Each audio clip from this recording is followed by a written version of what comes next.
Hello and welcome to Winchester Now, our weekly news programme here on Winchester Radio. I'm Mary Blaxland. Among the stories this week, the Winchester Samaritans need help to cope with an ever-growing need for their service. Winchester Radio joins the crowds at this year's torchlit procession and find out who's the chocolate elf.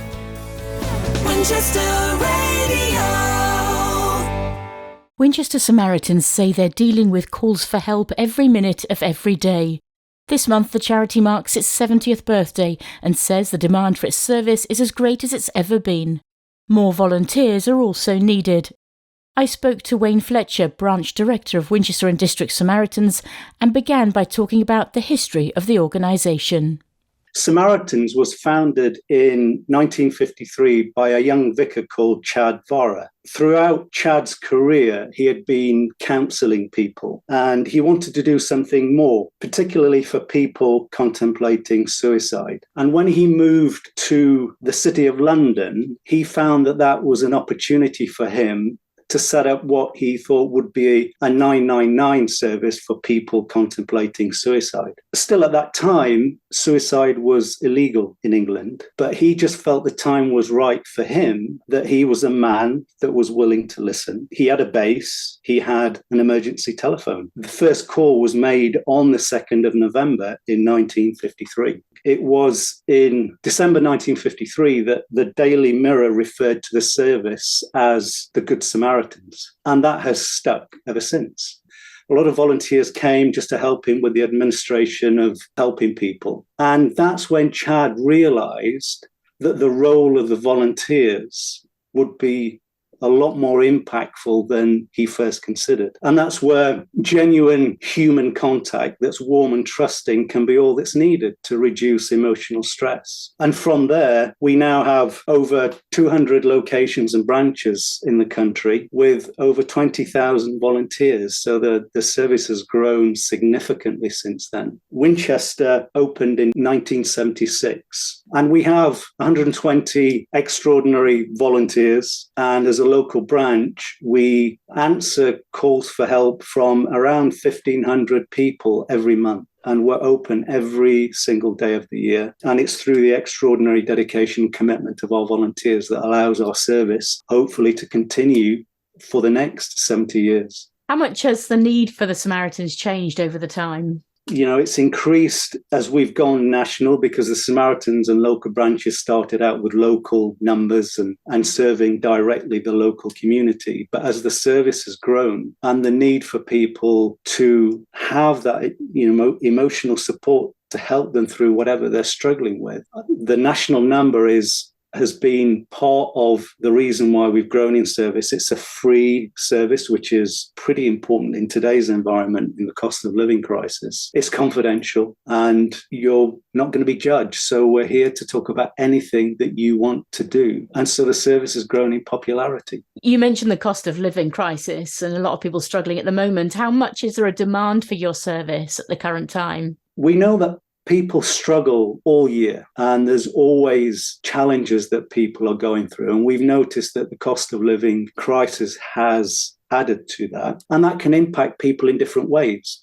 It may be that they're more isolated because they can't go out and do normal things that they would normally do, as well as the financial crisis that they're struggling with. So it can lead to more sense of loneliness and isolation, and that can be a real challenge for a lot of people. So how busy are you at the current moment? What sort of problems are people coming to you with? We are answering the phones every single second. So there's never a moment that we're not dealing with a caller. And that might be through the telephone or replying to email. We're constantly engaged with our callers. And people call us for many different reasons. There's no such thing as a typical call. And there's no such thing as a typical caller. And there's no such thing as a typical time of day where we may get certain calls. Emotional distress can hit you at any time, whether that's middle of the day or middle of the night. And that's why it's so important for us to be available 24 hours a day, every single day of the year. And would you say you're as busy now as you've ever been, or busier?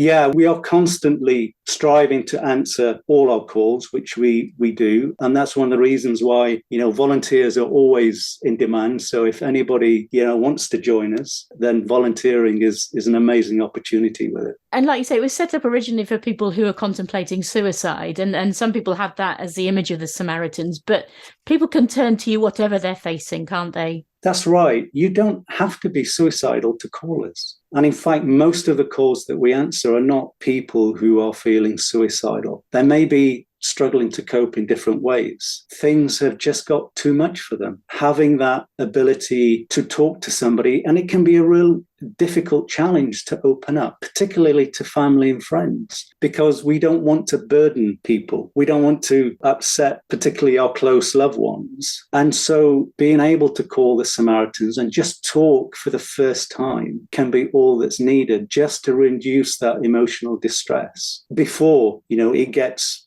too overwhelming and before you get to the point when you think there's no hope left. And that's why we encourage people, and we want people to know that we are there for anybody and they can call us at any time that they need us. So 70th anniversary this month. What do you see for the future of the organisation? We are certainly planning another 70 years. And so it's essential for us, to let people know, call us if you need us, but also donate if you can, because that's a fundamental part of providing the service that we do. And also volunteer if you'd like to join us. That will help us maintain the service for at least another 70 years and hopefully beyond. Winchester Radio. A crucial meeting takes place tomorrow which could see cuts to County Council services, including road maintenance, school crossing patrols and community transport. The authority says it has a budget deficit of £132 million. The proposals, which also include job cuts and raising council tax, are being put before the full council for a final decision. Now for some stories making the news in Winchester this week. I'm Ron Venturi. Plans for 2 controversial sites on the edge of Winchester come under the spotlight this week. As reported last week, a consultation is beginning into proposals for the Sir John Moore Barracks in the north of the city, where up to 1,000 new homes could be built. And now, long-awaited plans have been submitted for the redevelopment of Bushfield Camp on the southern edge of Winchester. That proposal includes office space, student accommodation, a hotel, nursery, shops, restaurants and cafe. There's also a proposed exhibition space and leisure and sports facilities. The outline planning application contains more than 100 plans and documents. These have been submitted to Winchester City Council, and more information can be found on the City Council's website. There are just a few days left for people to have their say on the future of nursing and specialist care provided by Hampshire County Council.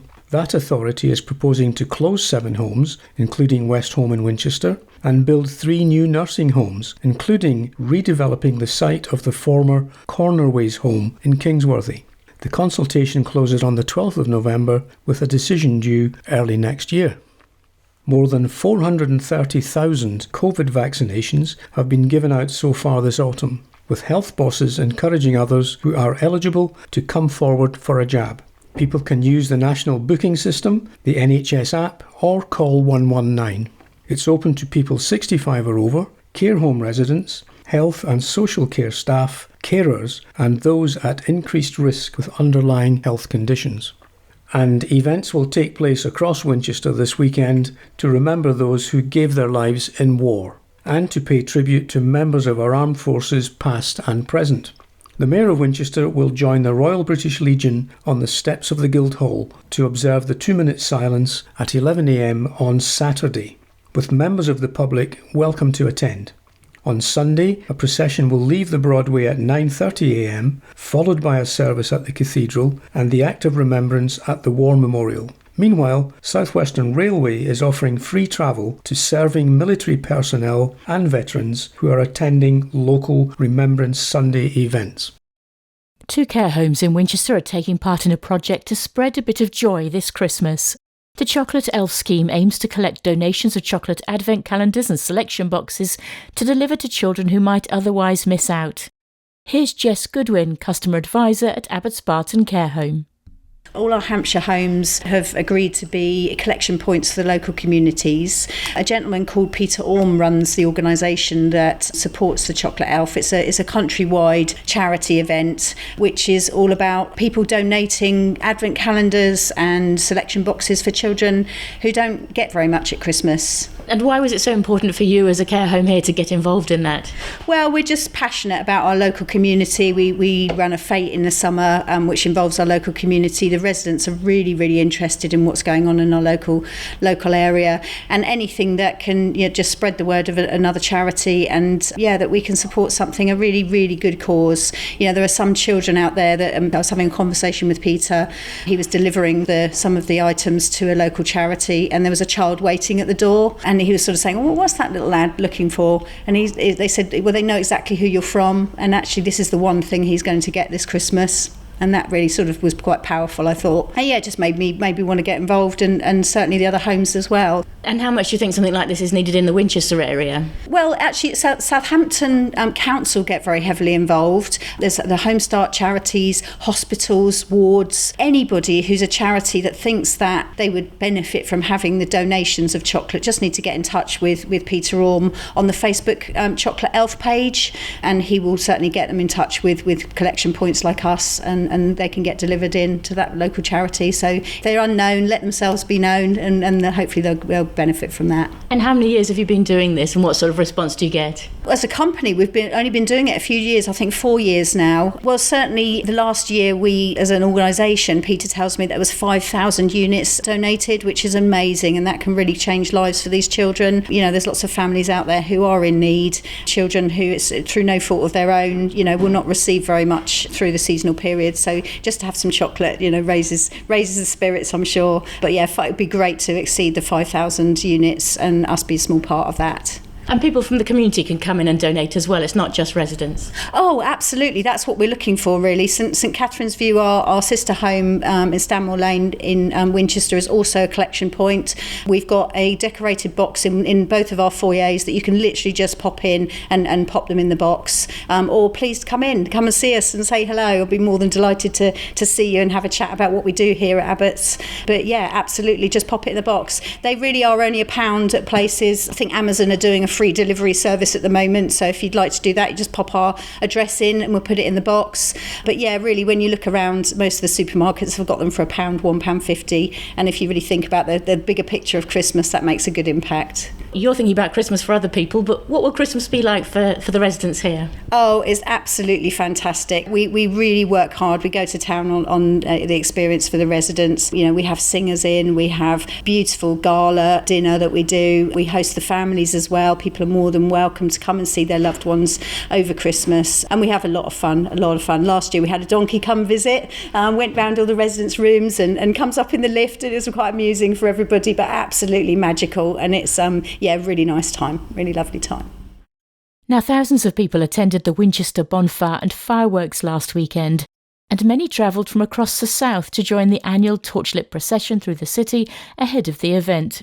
Winchester Radio joined the crowds at the Guildhall.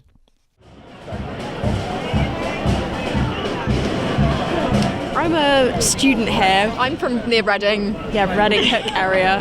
So is this your first time doing this torchlit procession? Yes. Yeah, first time. Is. Very exciting. It should be really good. We're really looking forward to it. We've got our torches, so we're very excited. Yes. It should be really good. It should be good. Yeah. And heading on to the fireworks after that? Yes, of course. That's why we're here. Can't wait to see the fireworks. It'll be really exciating. Should be really good. Yeah, can't wait. Definitely. There's so many people. It's definitely very buzzing. I love it. We're from Marlborough, Wiltshire. Yeah, we're staying at the Mornhill Caravan Park. We saw it advertised earlier in the year and decided to come down for it. So have you not been to the Winchester fireworks before? No. And the torchlit procession is something quite special, so you're looking forward to that? Yes, yeah. Got our torch. Ready to go? Yeah.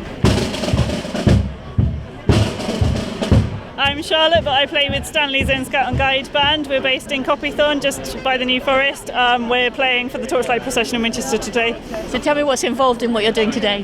There's about 12 of us, and we are going to play some music here while everyone's gathering for the parade, and then we are going to lead out the parade through the town to the bonfire later on. And have you done this before? Not here, but we've played in lots of other carnivals and parades all over the county before. And what's it like being involved in something like this? It's good to be at something as big as this. This is probably the biggest crowd we've ever played at, so we're quite excited to be at something this big. Where have you come from today? We've come from Bolton. Bolton, that's a long way to come for the fireworks. Yeah. What's brought you here? Well, I'm visiting my brother who lives here, so he invited us down. Yeah, it's good. And what do you think about what you're seeing so far? That's wonderful. Great atmosphere. Yeah. Well, we live in Winchester now, so this is the first time we've come to this though. So we're expecting a lot. We've seen the photos, I'm sure it's going to be fabulous. Oh, we just love Winchester, we come all the time, so it's just a nice little family walk in on the Sundays and stuff. And then, when we came a few weeks back, we bought some tickets for this. We didn't come last year, so we thought we missed out, so we came again this year, so yeah. So you've been to the procession before? Yeah, we normally come all the time, but we tried Southampton, it wasn't as good, I'm going to be honest. Yeah, we just love Winchester really, it's just a nice feel here. All the families are, in good vibes and stuff, so yeah. Where have you come from today? Here in Winchester. And have you been on this procession before? No, it's first time. So what's made you come along this year? Just the excitement of it, to try and do the procession and see. I've never been to the display before, so that's quite exciting. Never been to a bonfire night. Where have you come from today? We've come from Portsmouth today. Have you been to this before? We have a long time ago. I've never been here before. He's never We've come been together here. 6 months, this is our first time together. Yeah, we're looking forward to it. It's always a very good. romantic place to bring him, isn't it? It is, yeah, we're really looking forward to it. Our friends are coming as well later on this evening, so yeah, it should be A few good. drinks and some food, and then we'll be making our way back on the train. And what do you think about what you've seen so far with these torchlit processions? Yeah, it's really historical, and we're looking forward to joining procession and going to the fireworks. Come from Southampton with my friend to come and see the fireworks. And have you been to the procession before? I haven't. You have? Years ago, and I just thought it was so pretty, and my son's never seen it, so we decided to do that and the fireworks tonight, so hopefully it'll be alright. And the weather's held out compared to yesterday and the day before. We're doing alright. And what do you think about what you're seeing so far, all these people gathered I think here? it's lovely. It's nice. It's like the good old school days. This is how it should be, and there should be more of this. We don't do enough like this nowadays. Everyone's just doesn't bother. So we need more, thanks. You're looking forward to it then? Yes, absolutely. Yes. It's the kids. What do you enjoy most about this day? The lightsaber and the fireworks. What's your favourite firework? All of them.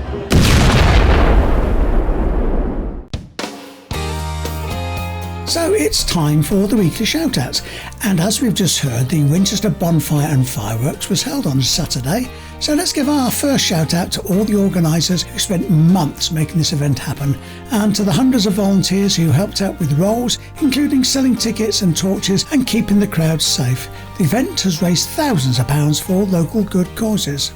A big thank you has been given to everyone who attended a recent charity ball in aid of the Hampshire Hospitals charity. The black tie event was attended by over 100 people who danced to a live band and enjoyed a 3-course meal at Basingstoke's Audleys Wood Hotel.